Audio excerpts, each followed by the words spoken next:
If you thought you would never see the day that I review a musical like The Rocky Horror Show here on my theatre-themed YouTube channel, then get ready to shiver with anticipation. How long do I wait? Oh my god, hey, welcome back to my theatre-themed YouTube channel. If you're meeting me for the first time, my name is Mickey Jo. I'm a professional theatre critic here on social media. I am also a content creator, a theatre pundit, and you can find me as MickeyJoTheatre all over the internet. You may be watching this here on YouTube, you may be listening to this on a podcast platform. Hello to you. I'm wearing a Transylvanian party hat. Feel free to join me. Ow. Know the risks, people, know the risks. Now, this may surprise you about me, but one of my favourite nights out at the theatre is an evening spent at the Rocky Horror Show. I have now seen this same production in 5 different theatres, 5 times. It is back in London for a couple of weeks ahead of a full UK tour. It's at the Dominion Theatre, currently starring Jason Donovan and a largely brand new cast, which is very exciting. And so I thought I would take the opportunity to finally formally review it here on YouTube. I've spoken about Rocky Horror before, I've made a video about going to see it, but I don't think I've really sat down and formally reviewed the entire show. So that is what I will be doing today. If you know nothing about this musical and this story, I will do my best to explain a little bit of it to you,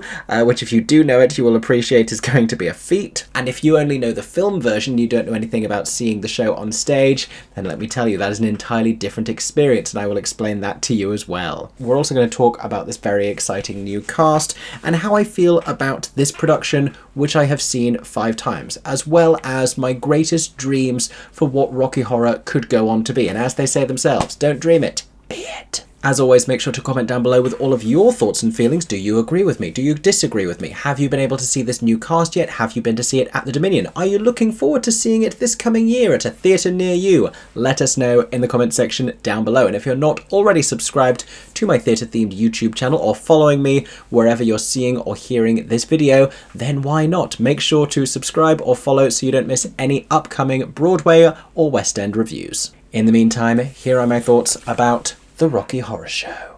Patient. You're right, my introductions are too long.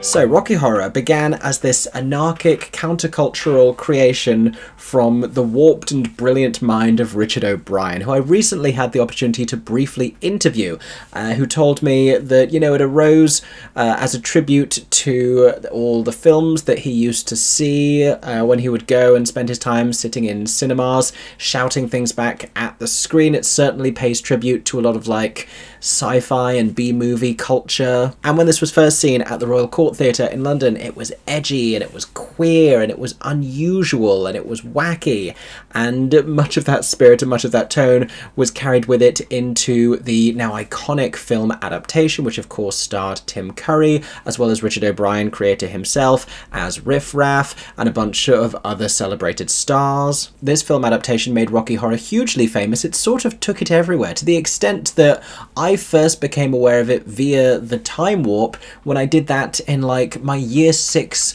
school disco, which, you know, Rocky Horror, not something aimed at the 11-year-olds, but for whatever reason, that made its way down. And you know, it's not the jump to the left nor the step to the right that I take issue with as a primary school student so much as the pelvic thrust. But I guess I had to learn that I was a homosexual at some point or another. Anyway, Rocky Horror has subsequently been produced around the world, and often when it is staged live, it is part of a very different theatrical experience. This sometimes happens in the context of the film being shown and people performing it in front of a screen, and people throw things, and there's a whole culture around that. For this particular production, which surely has been touring the UK now for around or more than 2 decades, it means attending in costume, it means waving your phone torches during the song over at the Frankenstein place, and it means shouting lines back at the stage, just like Richard O'Brien used to do at the cinema. And that is one of the things that has always amazed me the most about this show, is that, you know, as the years progress, somehow there are always enough people in the audience, at least every time I've seen the show, to make this work. Because not only is it possible to shout the same lines back at the stage, and I don't mean like coming up with your own new jokes every time, there's like this unspoken script that the audience participates in. No one tells you, no one hands you anything. There's nothing in the program to tell you what your lines are as an audience, but somehow it's the same lines, the same heckles and interjections that are delivered by the audience every single time, and you learn them after seeing the show for the first time. I don't know if back in the day these got circulated somewhere as part of some sort of Rocky Horror fan club, but they now form a part of the script to the extent that, you know, and especially in the narrators sections, the material wouldn't work if it weren't for these audience interjections. The show would be about half an hour shorter, and a lot of these passages, you know, just wouldn't be funny because the comedy only arises from the audience interjections, and the narrators' lines deliberately have this double entendre that work as punchlines for the audience setups. That's wild to me that this endures somehow. I always wonder what happens on a night when everyone is a Rocky Horror virgin and nobody says these lines, and the cast are expecting this thing to be shouted back at them. Is there someone on the tech crew who has to like fill all this stuff in? Is there stage management who has to sit out front and just be the one person screaming from the stalls? What happens in that eventuality? And though I've spoken on here a lot about theatre etiquette, this is really, and I say this with nothing but love, the show where theatre etiquette as we know it comes to die, because we get our phones out and we turn the torches on and we wave them for "There's a light over at the Frankenstein place." Some people sing along with all of the songs from the show. Everyone stands up, not everyone, but people stand up and dance along with the time warp. If people are dressed on theme to this show, it is not what many people would consider appropriate attire for the theatre. People are shouting back and heckling the performance. Like, it's so many things that you would not want an audience to do at a traditional theatrical production, but I cannot imagine Rocky Horror without that level of enthusiasm and involvement. It's that dynamic and relationship with the audience that forms the spirit of the show. But what is the show actually about? Now, I promised I would do my best to explain this to you for those of you who don't know Rocky Horror.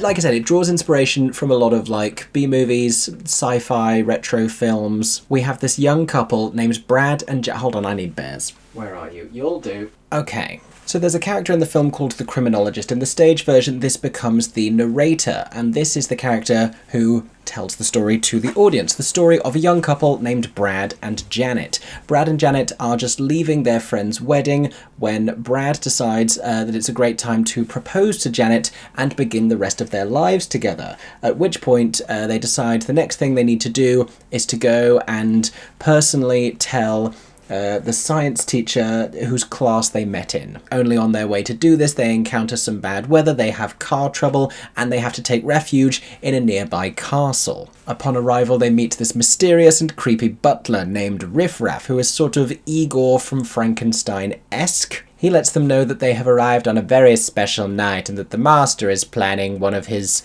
I can't remember the word they use here, but I'm pretty sure the audience shouts orgies in response, just to let you know where we are tonally at this point in the show. His name is Riff Raff. This was the character originally played on film by Richard O'Brien. He is joined by a couple of others. We'll call this Columbia. She tap dances and wears gold. And, you know, we don't really find out a lot about Columbia. She's pining for a character named Eddie, who we will meet later on. And they also have, Magenta. Magenta. Everybody. They certainly seem unusual. Brad and Janet write them off as just being a little bit alternative, and it's at this point, for really no reason whatsoever, that they perform the Time Warp, a song that is essentially about nothing, but, you know, it contains a dance and instructions on how to perform that dance. It is quite simply a jump to the left and then a step to the right, and it follows on from there. TikTok dances eat your heart out. At the end of this sequence, Brad and Janet are suitably disturbed and eager to leave. However, this coincides with the arrival of the owner of the house, the master of the house, Dr. Frankenfurter. You're perfect for this. He invites them up to his laboratory where he has been working on... Oh God, who do I have for this? He has been making a creature who is just a skimpily dressed muscular man for his own gratification. I don't want to make any of my bears do this. This feels needlessly adult. Actually, okay, sure, why not? The creature whose name is Rocky Horror. At this point, I don't know if the bears are actually adding to this explanation or not. So Frankenfurter does some science. The creature is subsequently brought to life, hey, and what follows is something of a sexual awakening for both Brad and Janet at the hands of Dr. Frankenfurter. Didn't see that one coming, did they? Or did they? Janet subsequently then has a similar encounter with Rocky, who you will remember as a man and not a bird. This can be misleading. Apologies, Commander Gander, you didn't ask for any of this. Oh, I also didn't tell you about Eddie. He is a previous romantic partner of Dr. Frankenfurter's. They had a mental relationship, and half of his brain went into Rocky, and then Frank kills him with a chainsaw. And if you thought that the plot would get less strange as we continue, it only gets, like, more weird from there on in, and also, you know, more abstract. Frank ends up becoming dissatisfied with the attitude of his guests and forces them to perform this semi-mind-controlled floor show where they wear these provocative burlesque-esque outfits with fishnets and corsets and feather boas, and they sing about liberation. The show is less about the things it literally depicts and more about the attitudes that it implies. This idea of living freely, and, you know, you get the sense that, and, you know, allegedly, it feels as though drugs may have been involved with its conception. And, you know, there's no shame in that. There's plenty of great musical has come from similar backgrounds. If you watched my review video about The Who's Tommy, this is territory we have already explored. Elsewhere in the second act, Columbia has an emotional breakdown. We find out that Riff Raff and Magenta are actually siblings, and also aliens. Barry's the lead there. Frankenfurter is ordered to return to their home planet of Transsexual in the galaxy of Transylvania, also an alien, as it happens.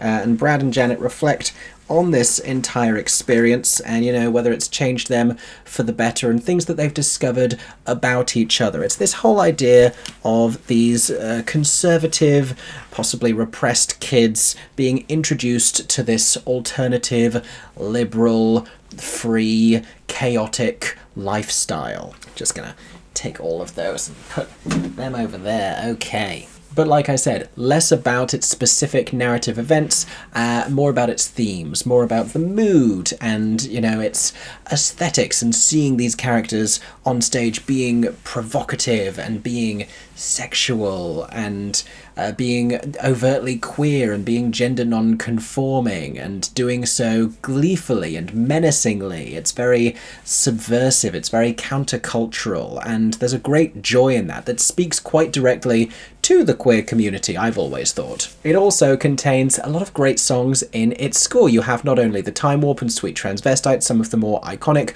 also Damn It Janet, this very cute little pastiche moment between Brad and Janet, very 60s rock and roll. Speaking of which, you also have Hot Patootie that lives in kind of the same musical area. I'm a big fan of the whole floor show sequence with Don't Dream It, Be It, and with superheroes coming in right at the end. There are so many great tunes in Rocky Horror. Feel free to comment your favourite down below. And if it isn't already clear at this point, I have a lot of love for this show, which is why I feel as strongly about it as I do. Let me tell you both about this production, what I love about it, and also, like I said before, the dream that I have for this show.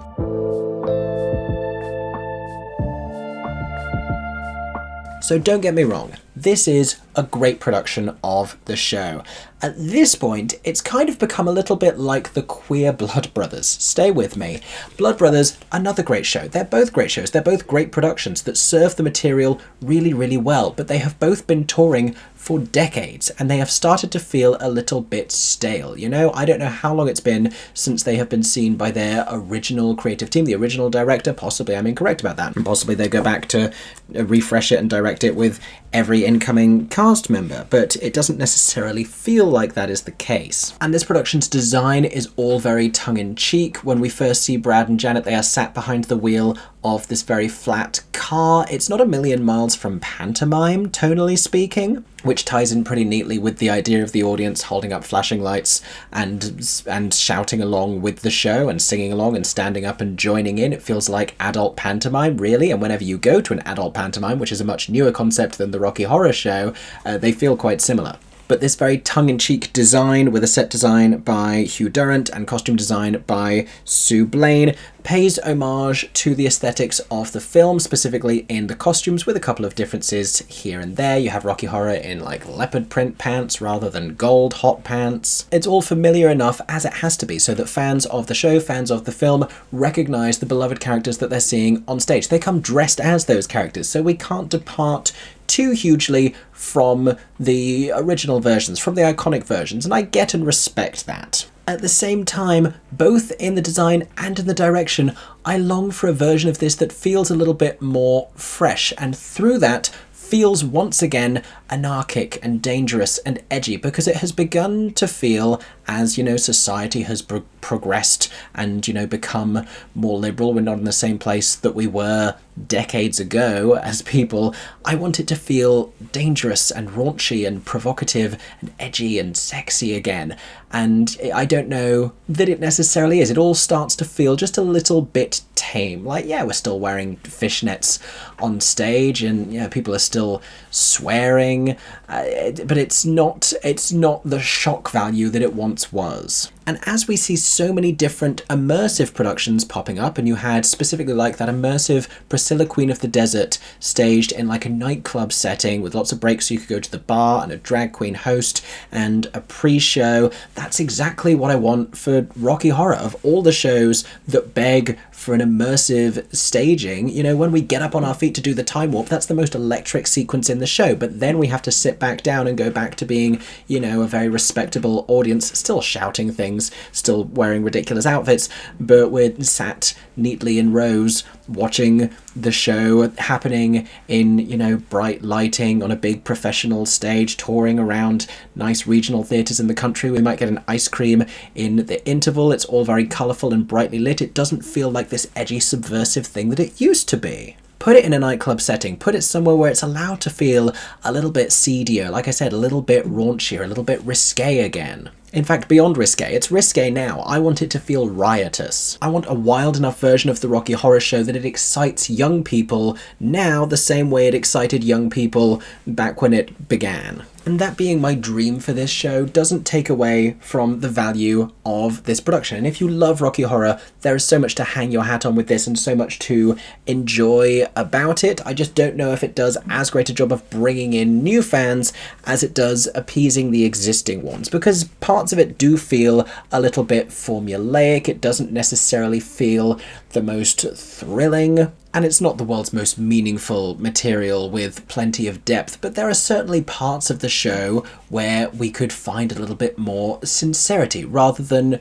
what we occasionally do is go through the motions and hit like the emotional beats, and it's all a little bit performative, it's all a little bit pantomime-esque, because even saying emotional beats is kind of overstating the fact for Rocky Horror. It's pulling the right faces and it's getting the timing right of the different comedy sequences and then going into the next scene. There's a rhythm to this show, but there's not necessarily a heartbeat to it. What you're left with is the hope that an audience is going to love it enough to sustain the thing, the hope that a cast is going to inject enough energy to keep the whole thing lively and vibrant, or beneath those things, it feels a little bit soulless. And I've seen comments that have suggested that the set is tired or that they want updates in a certain way. I think the whole thing could give way to a more exciting new version of the show. The spirit of Rocky Horror can endure something that can still cater to those existing fans, but also bring it to a new generation. All that being said, I don't have a bad time at this production. I have been to see it 5 times. I still really enjoy Christopher Luscombe's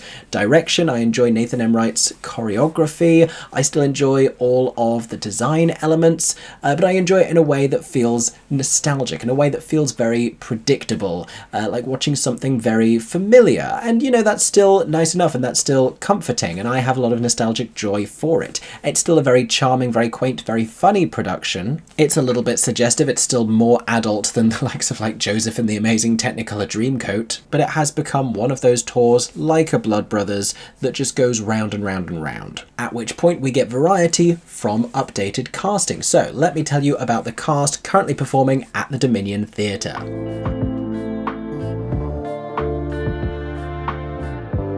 Now, I don't believe Jason Donovan is doing all subsequent tour dates, but he is performing at the Dominion right now in the West End as Dr. Frankenfurter. He is returning to the role. I think he played it previously in Australia. I've seen 5 different Frankenfurters in my time, and truly no one will ever be Tim Curry. We all know that going in, and everyone, you know, can't really get that image and that performance out of their heads. It is so iconic and so fantastic. Jason is a little interesting in the role, and perhaps something of an acquired taste. I don't know if everyone will necessarily gel with his interpretation of the character. This is not his first time performing in something resembling drag.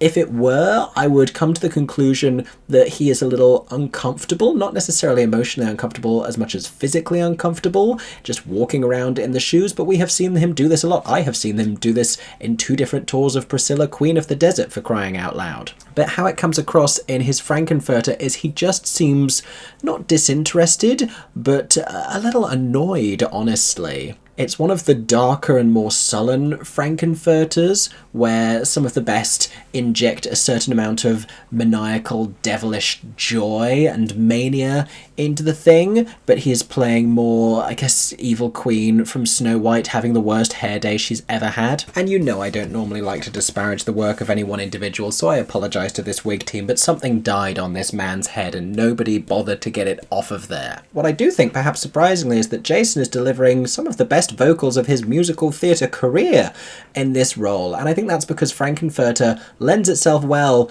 to like a later in life male vocal that's a little bit more rugged, a little bit rocky. A lot of it is like spoken in this character voice, and then you just need a few really great rocky belt notes that he delivers very satisfyingly. His little like "another symptom" is great. He only has to knock a couple notes out of the park, and he does. He also handles the flirtatious comedy very well. I think he could have even more fun with it. It does feel like he's going through the motions a little bit, and certainly having played the role before at multiple performances, it feels like, you know, he's put the corset back on and he knows the track and is walking his way through it. And it's the walk that I think is the biggest problem. It's his physicality and just his demeanour, where I don't know if we get Frankenfurter, because it lacks a little something in the posture and the poise and the grandeur. Frankenfurter delights in what he is wearing and how he is holding himself, and he loves the floor show and all of this theatricality. He is doing it because it gives him